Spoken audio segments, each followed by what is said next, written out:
এই রেসিপিটা বানানোর জন্য আমি এখানে 1 চামচের মতো পোস্ত নিয়েছি। নিয়ে পোস্তটাকে আমি শুকনোয় ভালো করে পেস্ট করে নেব। প্রথমে আমি শুকনোটাকে ভালো করে মিক্সিতে চালিয়ে নেব, তারপর এটা জল দিয়ে একটা পেস্ট বানিয়ে রেখে দেবো। এদিকে আমি আরেকটা মিক্সার বাউল নিচ্ছি, তাতে আমি নিয়ে নিচ্ছি 1 ইঞ্চির মতো আদা। আদাটাকে আমি টুকরো করে নিচ্ছি।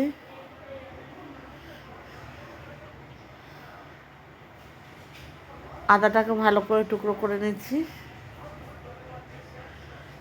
দিয়ে দিলাম 4-5 কোয়া রসুন, আর দিয়ে দিচ্ছি একটা বড় 2-3টে কাঁচা লঙ্কা। এবার একটা বড় পেঁয়াজ নিয়েছি, নিয়ে পেঁয়াজটা ভালো করে বড় বড় করে কেটে নিচ্ছি। নিয়ে একটা আমি পেস্ট বানিয়ে নেব।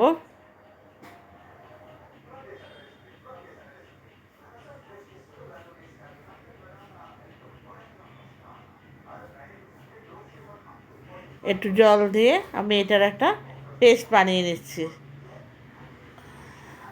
এবার আমি ওভেনে একটা কড়াই বসিয়েছি।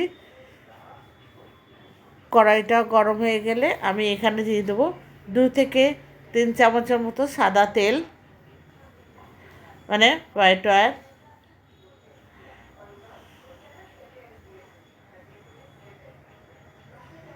দিয়ে তেলটা গরম হতে দেবো। তেলটা গরম হয়ে গেছে। এবার এখানে আমি এক টুকরো বাটার দিয়ে দিয়েছি। দিয়ে বাটারটা মেল্ট হয়ে গেলে আমি এখানে দিয়ে দেবো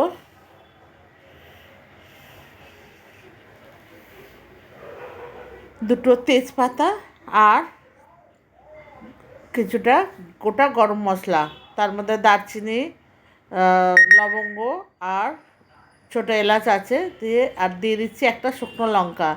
দিয়ে ভালো করে আমি এটাকে ভেজে নেবো নেড়ে চেড়ে।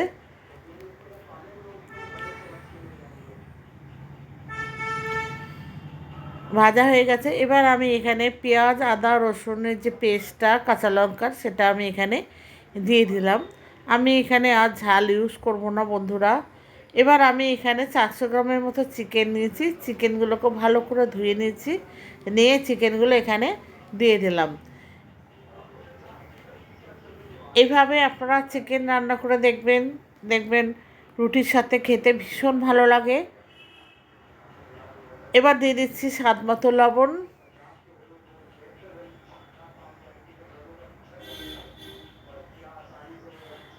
আর দিয়ে দিলাম এখানে কিছুটা ক্রিম, ফ্রেশ ক্রিম দিয়েছি।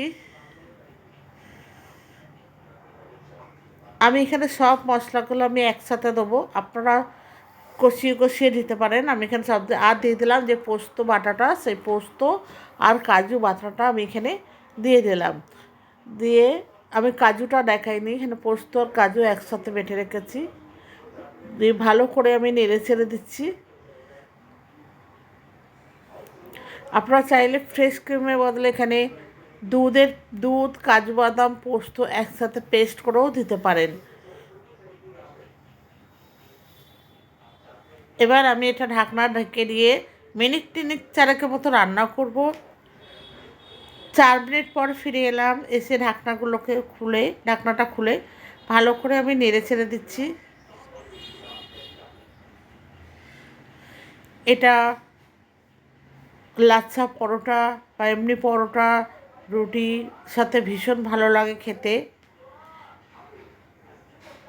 এই ক্রিমি চিকেন মানে ঘরে রান্না করবেন, দেখবেন কতটা সুন্দর লাগে খেতে। আমি আবার ঢেকে দেবো।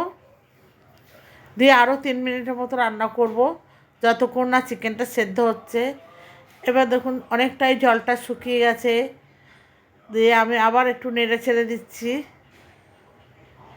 এটা আমি বেশি ড্রাই করব না, একটু গ্রেভি গ্রেভি থাকবে। গ্রেভিটা আপনাদের উপর নির্ভর করবে। আমি আবার ঢেকে দিলাম। আমার রেসিপিটা তৈরি হয়ে গেছে। আমি ওভেনটা বন্ধ করে দিয়ে ঢেকে রেখেছি। এবার আমি একটা পাত্র নিয়ে নিয়েছি, পাত্রের মধ্যে আমি ঢেলে দিচ্ছি। এই গ্রেভিটা আপনাদের উপর নির্ভর করবে কতটা রাখবেন। বন্ধুরা, ভিডিওটা ভালো লাগলে অতি অবশ্যই লাইক, শেয়ার, কমেন্টস করবেন। আর নতুন বন্ধুরা আমার চ্যানেলটা যদি সাবস্ক্রাইব না করে থাকেন তাহলে আমার চ্যানেলটাকে সাবস্ক্রাইব করার অনুরোধ রইল। আর পুরনো বন্ধুরা এতদিন যেভাবে সাপোর্ট করেছেন সেভাবে সাপোর্ট করবেন। আর ফেসবুক পেজ থেকে দেখে থাকলে আমার পেজটাকে ফলো করার অনুরোধ রইল।